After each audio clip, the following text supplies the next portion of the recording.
Good afternoon. It is June 2nd. I should know that. 2018. This is episode 121.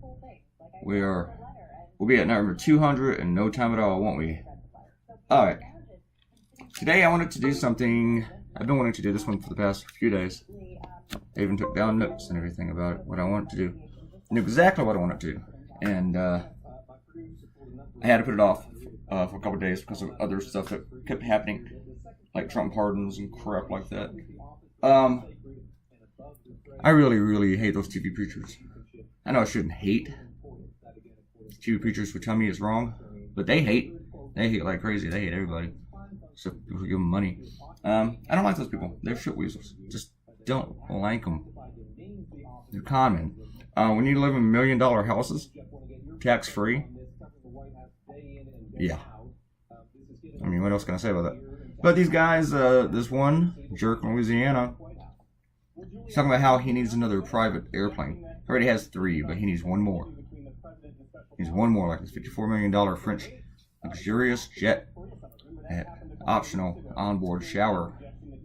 And then one of his buddies, another preacher, talked about how, they're too famous. He's on video with this crap. About how they're too famous to deal with people come up to them when they're trying to pray, so they can't fly commercial. And with the state of the world right now, if you get fly commercial, it's like being in a long tube full of doped up demons. And he does have a point. Flying commercial does suck. And doped up demons are the worst kind of demons, so. But still, we have to deal with it. You deal with it. I mean, I guess some people would know who they were. If I said, well, I'd know it was probably a televangelist just by the smarmy look on these guys. So, but yeah, they should have to fly commercial. They should have to deal with layover and baggage claim and all that crap. And whatever little bags of peanuts that you can't open. And when you do open, they fly everywhere. Ever get on that airplane where they hand you a bag with a sandwich and an apple in it, or a bag of chips? It's happened to me a couple times. I'm like, what the hell is this shit? Get a sandwich you guys made last Thursday, and it's Wednesday. Anyway, yeah, it does suck. I've flown first class once in my life. I'm going to tell you the story. Not a long story. I don't think so. Right when I did the word long, I said long. Special. Yeah, years ago, I was flying to Sacramento, and in Dulles, where I was flying out of, they messed something up with my flight. Like I was going to have to wait another 40 minutes or whatever for it, or they put me on the wrong flight. And they said to make up for it, whenever I connected in Dallas, from Dallas to Sacramento, I would get to fly first class. And I was like, well, okay, I'll take that. I'll sit here for 40 minutes and fly first class. I've never done that before. And it was great. Hot towel is not overrated. Hot towel is just awesome. It's great. Couldn't spell televangelist. How could I? Did I? Yeah, I did. Oh yeah, it's chutzpah. I had to look up. I hadn't used chutzpah in forever. So anyway, when I get to Dallas, I was going to this cartoonist convention. So a bunch of my colleagues were actually connecting for the same flight in Dallas. And none of them have been with me in Dulles because, not that many cartoonists in D.C. Well, there is a bunch of cartoonists in D.C. But I was the only one on that flight. And that I knew of. And so in Dallas, when they called first class, I was like standing around talking to a bunch of colleagues, and they called first class, and I walked up, said, "Hey guys, that's me." And they're like, "What? You flying first class?" And I said, "Yep, that's the way the freelance star rolls. Where I work. They only let me fly the best." And they're like, and the freelance star was a small paper, like 40,000 circulation at the time. Maybe it's close to 50 at that time. Now it's like maybe 2,000. I don't know. But they were just really impressed, and I got to watch $1 Million Baby. So that was this year, whatever year that came out. And seat was very comfortable. But when I got out, I told them the truth. I was like, no, they messed up my flight.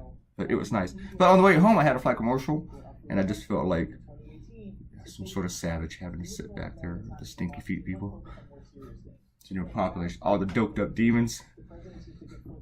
So, anyway, and speaking of shit weasels, I decided to incorporate this about Scott Pruitt because he has the same excuse. He cannot fly with normal people. He can't fly commercial because people bug him.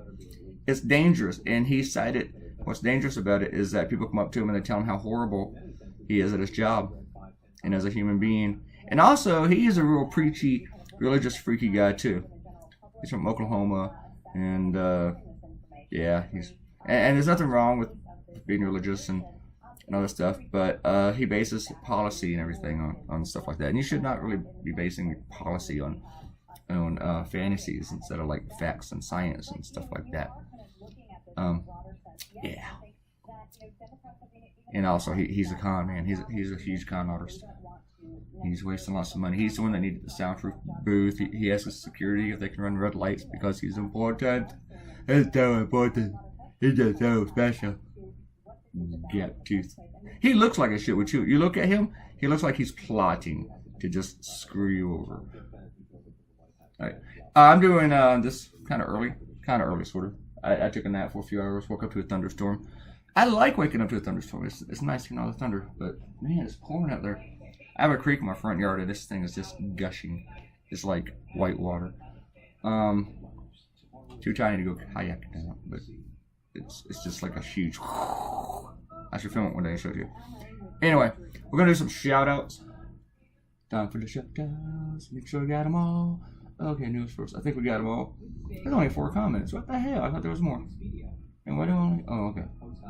Alright, we will comment yesterday on my Trump pardon bingo. You know that cartoon I showed the woman with the big butt that says juicy? I just received a comment on my blog, someone complaining that I made the white woman skinny and the fat woman with the juicy butt black. You know, I haven't replied to this comment yet, but no, the woman with juicy on her butt is a white woman. So I think it's racist in that person to assume she's black because I didn't make her skin dark. Yeah. I'm gonna go write that reply unless Ariel wants to do it. Ariel, if I have not replied to that one, can you go to my blog and tell that guy, give that guy what for? Thank you. I knew I could count on you, love. Ariel's special. She's living. Alright. Speaking of, Ariel says she'll stop saying happy birthday tomorrow. It's tomorrow, so she can stop now.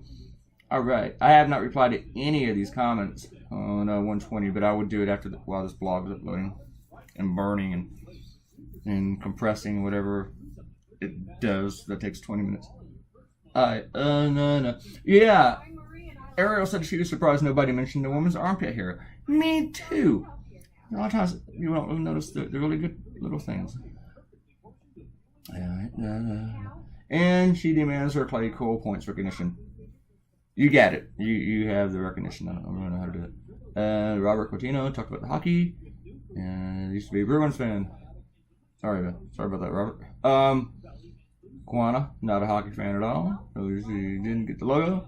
But she does know Juicy, and that's a good song. Oh, Juicy, the song from Better Than Ezra. I won't do the beat again today like I did yesterday. That is a good song. It was in my head all day. And Cheryl Ann said happy birthday. Thank you, Cheryl Ann. I think I got a message from you on Twitter about that. Yeah, thank you very much. I should not be working today, but I'm going to draw another cartoon because I have. Let me open up my list of notes here. I mean, there's like 25 topics in here at every time, every moment. But at the top of the list,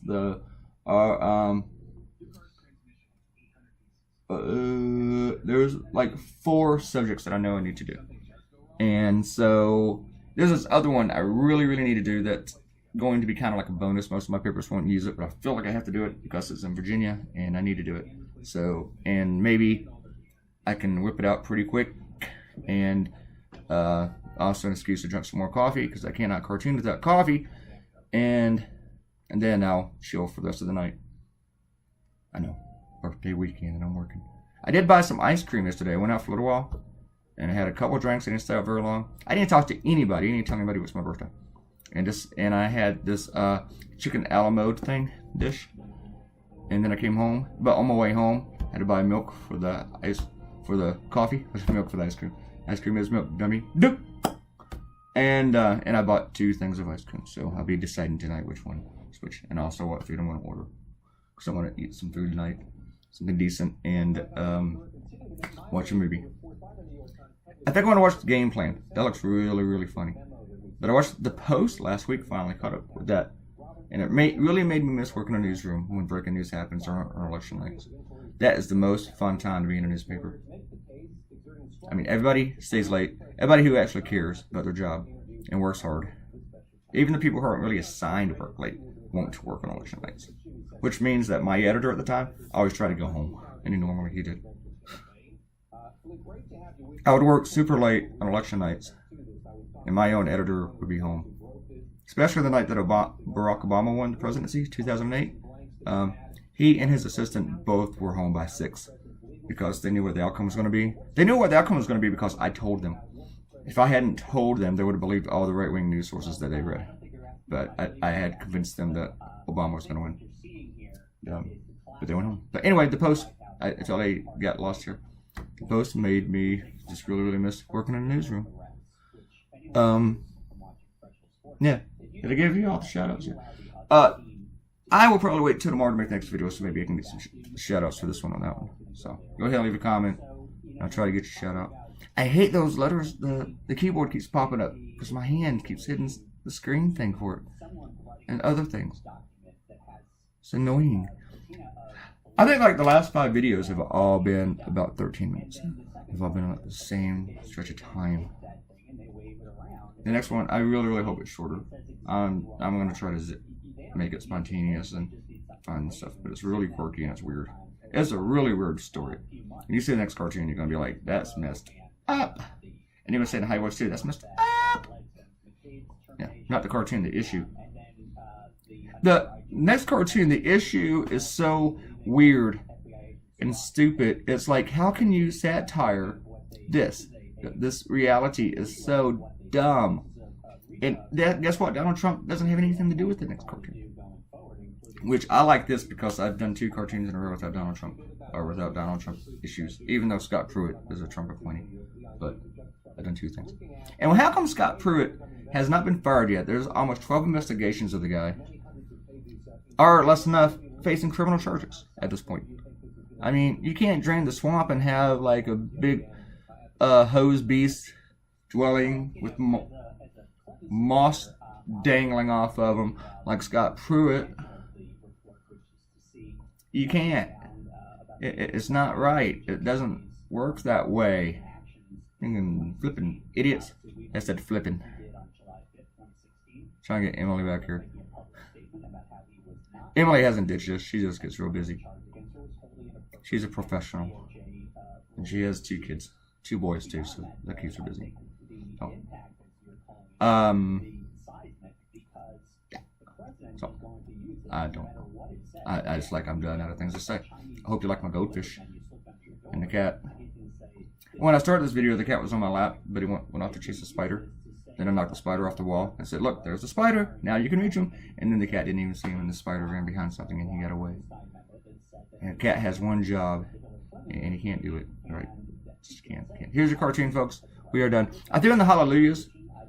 After I'd already had the idea, after I'd already started drawing, I thought, oh, these things need to go in here. So, and then I had to message Hillary, my copy editor for the cartoons, to ask her which the proper way to spell y'all, because some very good websites have both. All right, like, subscribe, comment, share, and I will see you folks later. Bye.